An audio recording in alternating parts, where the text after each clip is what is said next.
이제 새해가 밝아서 첫 주일을 또 하나님의 은혜 가운데 맞이하게 되었습니다. 우리 좌우 앞뒤에 계신 분들과 함께 인사하도록 하겠습니다. 새해 복 많이 받으시기 바랍니다.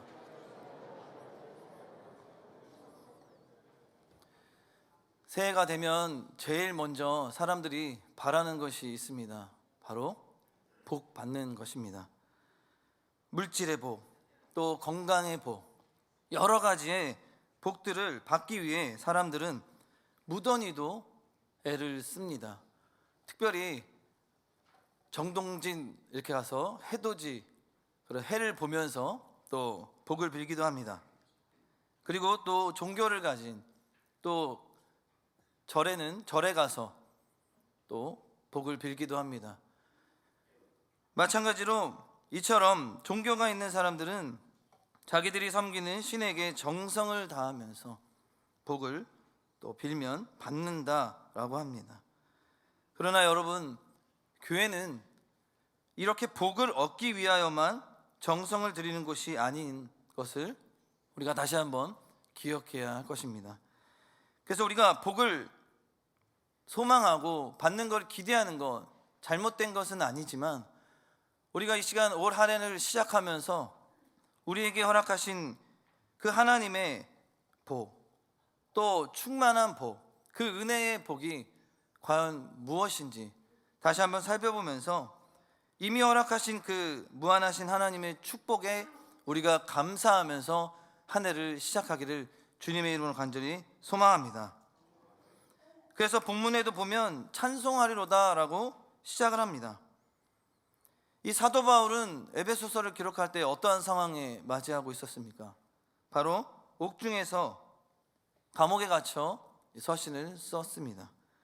지금 감옥에 있지만 자기에게 넘치는 그 하나님의 복, 이미 허락하신 그 구원의 은혜의 복에 대하여 감사하기에 이 에베소의 교회의 성도들에게도 이렇게 권면하고 있는 거예요. 그러면서 찬양합시다.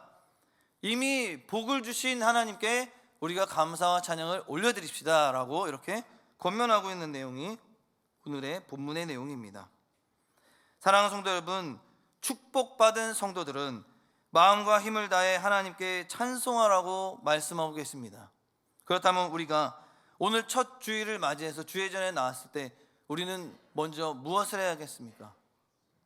하나님께 감사하여 찬양으로 영광 돌리는 줄 믿습니다. 이것이 복 주신 이에 대한 하나님에 대한 예의죠. 사람도 사람과의 관계에서 뭔가 선함을 베풀고 그에게 은혜를 베풀고 복을 주면 그 사람에게 감사하다고 예의를 갖춥니다. 노래방은 돈을 내고 가서 열심히 노래를 1시간, 2시간 부릅니다. 열정을 드립니다. 그런데 교회는 어떻습니까? 하나님을 찬양하라고 돈 한 푼 안 내고 무료로 찬양하라는데 여러분 열심을 내고 계십니까? 찬송을 힘있게 부르면 세상에서 얻을 수 없는 그 이미 주신 축복, 하나님의 복을 찾아가시는 줄 믿으시기 바랍니다.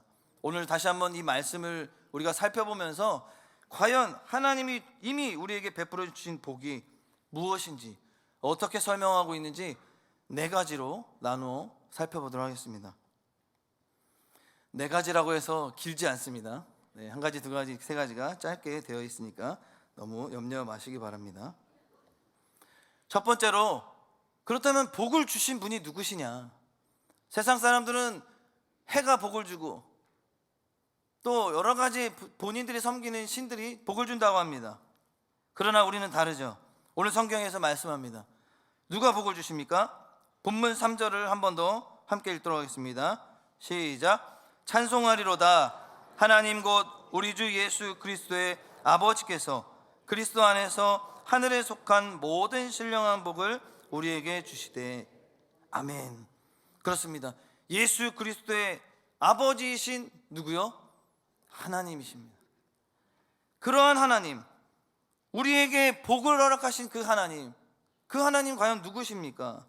3가지로 보면 언약의 하나님이라고 또 하나님을 소개해요. 이들 아들을 보내어 죄와 죽음 가운데서 우리를 구원해 주시겠다라고 어떻게 하십니까? 그냥 말만 하신 거예요? 아니죠. 약속하신 하나님, 반드시 그것을 이루어 주시겠다라고 약속하신 하나님이십니다. 아브라함에게 약속한 지 2000년 만에 바로 이 약속이 지켜지신 거죠. 로마서 1장 2절에 보면 이렇게 말씀하세요. 이 복음은 하나님이 선지자들을 통하여 그의 아들에 관하여 성경에 어떻게 했다고요? 미리 약속하신 것이라. 복음이란 약속하신 하늘이 이 세상 속에 오셨다는 소식이죠. 그리고 어떤 하나님이십니까? 무한하신 사랑의 하나님이십니다. 예수님은 십자가의 죽음을 앞두고 이렇게 기도하였습니다. 제가 읽어드리겠습니다. 아버지께서 내게 하라고 주신 일을 내가 이루어 아버지를 이 세상에서 영화롭게 하였사오니 아버지여 창세전에 내가 아버지와 함께 가졌던 영화로서 지금도 아버지와 함께 나를 영화롭게 하옵소서. 세상 중에서 내게 주신 사람들에게 내가 아버지의 이름을 나타내었나이다. 그들은 아버지의 것이었는데 내게 주셨으며 그들은 아버지의 말씀을 지키었나이다. 아멘. 하나님의 사랑이 우리에게 이렇게 나타난 바 되었다는 거예요. 하나님이 누구까지 죽이면서까지요? 하나밖에 없는 독생자 아들 예수 그리스도를 세상 가운데 보내시면서까지 그 아들을 죽이면서까지 우리를 사랑하여 주셨다라는 것입니다. 그 사랑으로 우리가 영원한 죄에서 우리가 죄사함을 받고 하나님께 다시 나아갈 수 있는 생명의 길로 인도함 받는 그 구원의 축복을 사랑으로 받으신 줄 믿으시기 바랍니다. 그리고 세 번째로 예수 그리스도의 아버지신 하나님 누구십니까? 예수 그리스도의 아버지이기도 하지만 우리가 예수님을 영접하고 예수 그리스도를 말미암아 하나님을 사랑한다 고백할 때 바로 우리의 아버지가 되셨다는 거예요. 곧 나의 아버지 되신 분이 바로 하나님이시라는 거예요. 창조주 여호와 하나님의 전능하신 조물주 그리고 만왕의 왕이신 권능자입니다. 우리가 죄인이기 때문에 우리는 하나님께 나아갈 수도 없었고 근접할 수도 없었고 범접할 수도 없었습니다. 그러나 근접했다가는 죽을 수밖에 없는 그런 무서운 분이셨지만 바로 그 여호와 하나님이 우리 주 예수 그리스도의 아버지가 되실 때 우리들은 그분 앞에 나아갈 수 있게 되었다는 것입니다. 우리에게 독생자 예수님의 생명을 주신 그 아버지 하나님은 우리들을 구원하여 바로 하나님의 자녀로 삼아 주셨다는 것이죠. 그래서 요한복음 말씀에도 영접하는 자 곧 그 이름을 믿는 자들에게는 어떻게 하셨어요? 하나님의 자녀가 되는 권세를 주셨다는 것입니다. 사랑하는 성도 여러분, 이처럼 예수 그리스도의 아버지 하나님은 우리의 아버지가 되셨다는 거예요. 그래서 우리 죄인들인 우리들도 감히 하나님께 나아갈 수 없었지만 이제는 하나님을 우리 아버지라고 부르면서 나아가게 되었다는 것이죠. 그렇습니다. 우리가 이제 두려울 것이 무엇이겠습니까? 만군의 여호와 하나님이 나의 아버지이신데 하나님이 나의 아버지가 된 이상 우리는 이 복이 어디서 나타나고 또 어떻게 우리가 그 복을 어디에서 구할 수 있겠습니까? 바로 우리가 이미 허락하신 이 신령한 복, 하나님이 구원의 은혜로 말미암아 하나님의 자녀 삼아 주셔서 우리가 죽을 수밖에 없었던 영혼들이 생명으로 다시 한번 인도함 받아 영원한 천국으로 가는 그 복이야말로 하나님의 신령한 축복, 가장 큰 축복인 줄 믿으시기 바랍니다. 그 축복을 또한 어디서 받을 수 있다고 분명히 말씀하세요. 그리스도 안에서 주신다고 말씀하십니다. 오늘 본문 3절 말씀에 한 번 더 읽어보면 찬송하리로다 하나님 곧 우리 주 예수 그리스도의 아버지께서 그러시면서 뭐라고 얘기해요? 그리스도 안에서 하늘에 속한 모든 신령한 복을 우리에게 주셨다라고 말씀하십니다. 그러니까 그리스도 안에 거하지 않으면 복을 받을 수 있을까요? 없을까요? 거하지 않으면 못 받는다는 이야기입니다. 그렇기 때문에 우리는 예수 그리스도 안에 있어야만 하나님의 충만한 신령한 복을 받을 수 있다는 거예요. 예수 그리스도 안에서만 복을 주신다고 말씀하십니다. 우물에서 숭늉 찾는다라는 속담이 있습니다. 그런데 이 속담의 뜻은 아시겠지만 이 말 그대로 해석해 보면 숭늉을 어디서 찾을 수 있다는 거예요? 말 그대로 보면 부엌에 가야 있겠죠. 그죠? 그렇다면 복이 있는 곳에 가야만 복을 받을 수 있다는 뜻입니다. 무슨 이야기입니까? 사람은 예수 그리스도 안에 나아가야만, 그곳에 가야만, 복이 있는 곳에 가야만 복을 받을 수 있다는 거예요. 예수 그리스도 안에 살아야 하나님의 축복을 받는다는 것입니다. 그래서 그리스도 안에 있다는 것을 세 가지로 말씀드릴 수 있는데, 첫 번째로는 그리스도 안에 있다는 것은 그리스도에게 속했다라는 뜻입니다. 요한복음 15장 5절에도 나는 포도나무요 너희는 가지라, 그가 내 안에 내가 그 안에 거하면 사람이 열매를 많이 맺나니 나를 떠나서는 너희가 아무것도 할 수 없음이라. 가지가, 포도가지가 포도나무에 속해 있어야만 열매를 충분히 먹고 그렇게 살 수 있는 것처럼 우리가 그리스도 안에 있어야만 그리스도의 그 은혜의 열매를 계속해서 먹을 수 있다라는 것이죠.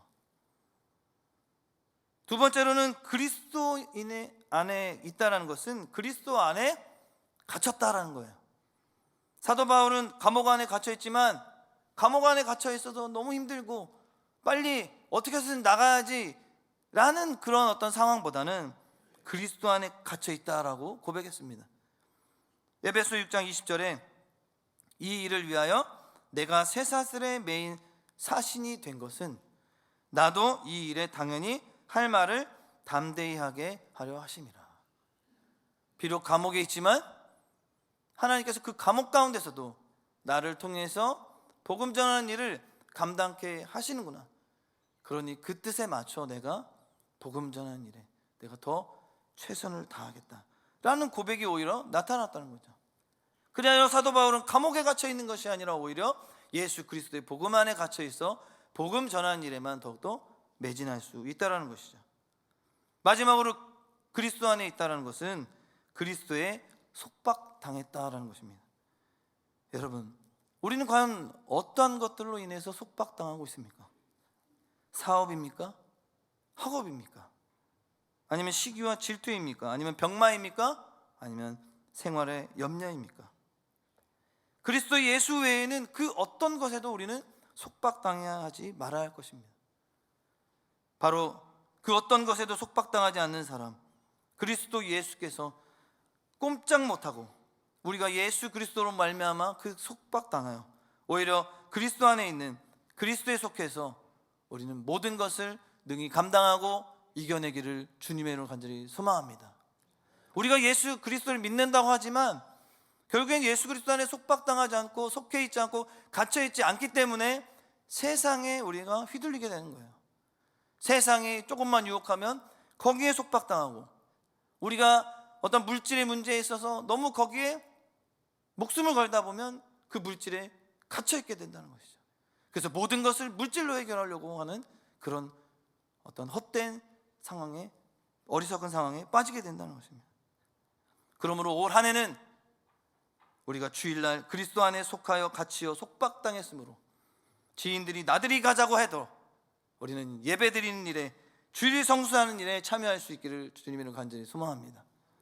적당히 눈 감아주면 큰 돈이 굴러들어옴에도 그리스도 안에 속하여 갇혀있고 속박당했으므로 죄에 결코 동참할 수 없다라는 결단이 있기를 소망합니다.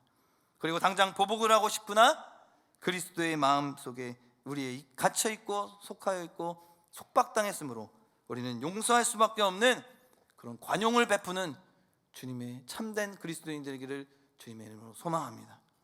사랑하는 성도 여러분, 그리스도 안에 속하여 마음으로 의를 위하여 살고 있다면 어떤 고난과 또 어떤 핍박이 우리 가운데 온다 할지라도, 누가 뭐라고 한다 할지라도 우리는 이미 받은 이 신령한 복으로 말미암아, 그 구원받은 은혜로 말미암아 우리는 감사하기에 어떠한 것도 능히 이겨내고 그 환경 속에서도 어떠한 영적 전쟁 속에서도 승리를 경험하기를 주님의 간절히 소망합니다. 그러므로 우리가 한 해를 시작하면서 또 시작하고 살아갈 때에 이제 할 일은 무엇이겠습니까? 복을 받기 위해 노력해야 할 것이 아니라 이미 다 주신 복을 세어보고 그 복을 확인하고 바라보며 하나님만을 찬양하며 예배 가운데 승리를 경험하는 저와 여러분 되기를 소망합니다. 이것이 올 한 해를 시작하면서 하나님이 우리 성도들에게 바라는 또 원하는 바입니다. 그리스도 안에 있는 사람은 아무것도 염려할 것 없습니다. 왜요? 주님이 다 책임져 주십니다. 모든 것이 예수 그리스도께서 다 책임져 주시기 때문에 그렇습니다. 그렇다면 이미 이 허락하신 복, 과연 그 복이 정말 성경에서 말하고 있는 그 복이 어떠한 복입니까? 세 번째로 이 복은 오늘 본문에 말씀하신 것처럼 하늘에 속한 신령한 복입니다. 오늘 본문 3절 하반절에 보면 하늘에 속한 모든 신령한 복을 우리에게 복 주시되. 아멘. 예수 그리스도 안에서 주신 복은 바로 무슨 복입니까? 하늘에 속한 신령한 복입니다. 사람들이 찾는 복은 어떠한 복일까요? 이 땅 위의 복은 육신의 만족과 이 세상에서만 필요하고 누리는 것들이에요. 땅 위의 복은 아무리 많이 가지고 있더라도 어떻게 됩니까? 하늘에 가져갈 수 있을까요? 우리가 죽음을 맞이하면 우리 모든 것을 놓게 됩니다. 우리는 가져갈 수 있는 것은 우리의 영혼밖에 없습니다. 그렇기 때문에 하나님이 예수 그리스도 안에서 주신 복은 어떠한 복입니까? 바로 영원한 복인 것입니다. 여기서도 누릴 수 있을 뿐만 아니라 하늘에서도 누릴 수 있는 것이 바로 신령한 복입니다. 그러므로 복 받는 사람은 어디를 바라보고 살아야 하겠습니까? 땅의 것에 정말 집중해서 땅에 돈 얼마 떨어졌는지 그거 죽기 위해서 땅만 바라보고 살아가야겠습니까? 세상 것 의지하며 살아가야겠습니까? 아니죠. 우리는 하늘의 소망을 두고 하늘만을 바라보며 주님이 허락하신 그 신령한 영원한 복을 더욱더 감사함으로 기뻐하며 찬양하며 하늘을 바라보고 살아가야 할 것입니다. 괴로울 때 우리는 눈을 들어 하늘을 바라보시기 바랍니다. 궁색할 때 눈을 들어 하늘을 보고 간절함으로 주님 찾고 부르짖기를 바랍니다. 땅에서 불면 하늘에서도 불리고 땅에서 매면 하늘에서도 매이는 것입니다. 하늘을 바라보는 사람에게 하나님께서는 하늘의 신령한 복을 주셨습니다. 이 신령한 복, 영적인 복은 이미 우리가 예수 그리스도를 만나고 믿음으로 말미암아 그 예수 그리스도를 믿을 때 하늘나라에 이미 확보된 줄로 믿으시기 바랍니다. 땅 위의 복은 예수 믿지 않는 사람들이 더 많이 가지고 있습니다. 엎어질 그림자 같은 것입니다. 땅 위의 복은 우리가 노력하는 정도에 따라 가질 수 있지만 신령한 하늘의 복은 우리가 노력해서 얻어지는 게 아니에요. 하나님이 선물로 주셔야 합니다. 그리고 그 선물로 주셨습니다. 아무쪼록 우리 모두는 오늘 말씀 다시 한번 붙들고 한 해를 시작할 때에 신령한 하늘의 복을 주신 하나님께 감사와 찬양을 먼저 올려드리기를 주님의 이름으로 간절히 소망합니다. 마지막으로 이 복은 누구로부터 말미암아 우리에게 또 아들이 되게 하셨습니까? 바로 예수 그리스도로 말미암아 하나님의 아들이 되었습니다. 오늘 본문 5절 말씀을 함께 읽도록 하겠습니다. 5절 말씀입니다. 시작. 그 기쁘신 뜻대로 우리를 예정하사 예수 그리스도로 말미암아 자기의 아들들이 되게 하셨으니. 아멘. 그 기쁘신 뜻대로 하나님이 우리를 예정하셨다고 분명하셔 말씀하세요. 그리고 예수 그리스도로 말미암아 자기의 아들을 삼아 주셨습니다. 예수 그리스도 안에서 주신 복, 하늘에 속한 신령한 복이란 바로 예수 그리스도로 말미암아 우리가 하나님의 아들이 된 축복입니다. 성경에서는 아들을 두 가지로 해석해요. 하나는 양자, 하나는 씨로 표현합니다. 첫 번째 아들 양자는 로마법에서는 누구든지 양자를 삼게 되면 친아들과 같은 똑같은 권리와 자격을 소유하도록 규정하였습니다. 그러니까 이 말의 뜻은 무엇입니까? 독생자 예수 그리스도께서 누리신 신분과 권리가 우리가 똑같이 누리게 된다는 거예요. 그것을 우리에게 하나님께서 주셨다는 거예요. 그리고 로마서 8장 17절에 자녀이면 또한 상속자, 곧 하나님의 상속자요 그리스도와 함께한 상속자니 우리가 그와 함께 영광을 받기 위하여 고난도 함께 받아야 할 것이니라. 그러니까 우리는 예수님께 속해 예수님을 통해서 하나님의 자녀가 되는 권세를 받았는데요, 그 권세를 우리가 누리게 되는 것은 어떤 것까지 누린다는 거예요? 예수님과 똑같은 권세와 권리와 명예를 누리고 하나님의 아들들로 우리가 인정받았다는 것입니다. 그리고 두 번째 C로 또 표현하는데, 로마서 9장 8절에 보면 곧 육신의 자녀가 하나님의 자녀가 아니요 오직 약속의 자녀가 C로 여기심을 받느니라. 그러니까 하나님께로부터 난 자마다 죄를 짓지 아니한다는 거예요. 그리고 하나님의 씨가 그의 속에 거함으로 인해 그도 범죄하지 못하는 상황이 하나님으로부터 이제 권세로 이제 나타나게 된다는 것입니다. 성도는 남자나 여자나 모두 영적인 하나님의 아들들입니다. 무슨 이야기입니까? 성도는 영적으로 남자 장정과 같은 사람이라는 거예요. 무슨 얘기예요? 하나님의 아들들이란 하나님의 씨, 즉 예수님을 마음에 소유한 거듭난 사람들이라는 말입니다. 전국의 예수 씨를 간직한 장정 같은 씩씩한 우리 아들만이 들어갈 수 있게 되었다는 것이죠. 그럼 반대로 무슨 이야기입니까? 다시 말해 예수님을 영접하지 않는 자는 들어갈 수 없다는 말이죠. 사랑하는 성도 여러분, 예수님을 구주로 영접했습니까? 아멘이십니까? 그렇다면 당신은 하나님의 아들입니다. 상속자여 대리자라는 거예요. 이 축복을 하나님이 우리를 창세전부터 이미 약속하셔서 우리에게 축복으로, 신령한 복으로 우리에게 허락해 주신 사실을 믿으시는 저와 여러분들에게를 주님의 이름으로 간절히 소망합니다. 그렇게 또한 한번 살펴보면 이러한 엄청난 복을 언제 어떻게 주셨습니까? 4절에 보면 이렇게 말씀했어요. 4절에 곧 창세전에 그리스도 안에서 우리를 택하사 우리로 사랑 안에서 그 앞에 거룩하고 흠이 없게 하시려고. 언제 하셨다는 거예요? 세상의 기초가 놓이기도 전, 창세전에 이미 당신을 하나님의 아들로 뽑아 놓으셨다는 것입니다. 현실적으로는 당신이 예수님을 영접하였을 때부터 하나님의 아들 된 복을 받은 것이나, 본질적으로는 당신은 이미 우주가 존재하기 전, 창세 전에 하나님의 아들이 되었다라는 것입니다. 즉 이미 우리는 하나님의 아들이었습니다. 비로소 예수님을 영접하여 우리가 이제 제자리로 돌아오게 된 것입니다. 그리고 하나님께서 어떤 뜻대로 축복을 예정하셨다고 하십니까? 기쁘신 뜻대로 축복하셨다고 그래요. 하나님께서 기쁘셨다는 것은 마치 이러한 모습일 것입니다. 누가복음 15장에 보면 돌아온 탕자의 모습을 나오죠. 잃어버린 아들을 기다리는 아버지의 모습과 같다는 거예요.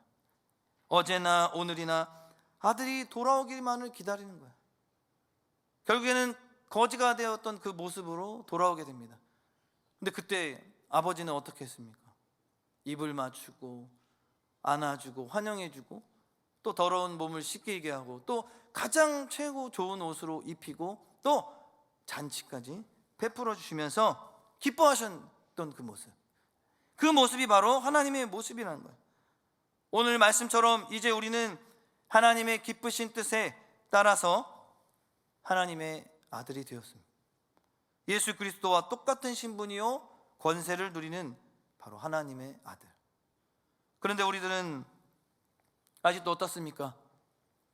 하늘을 시작하면서 다짐하고 결단하고 목적을 다 세우고 그렇게 살아가려고 애쓰고 노력하지만 결국에는 우리는 죄인이기에, 또 우리는 죄인의 성품을 버리지 못하고 이 땅 위에 옛사람처럼 살고 있지는 않습니까?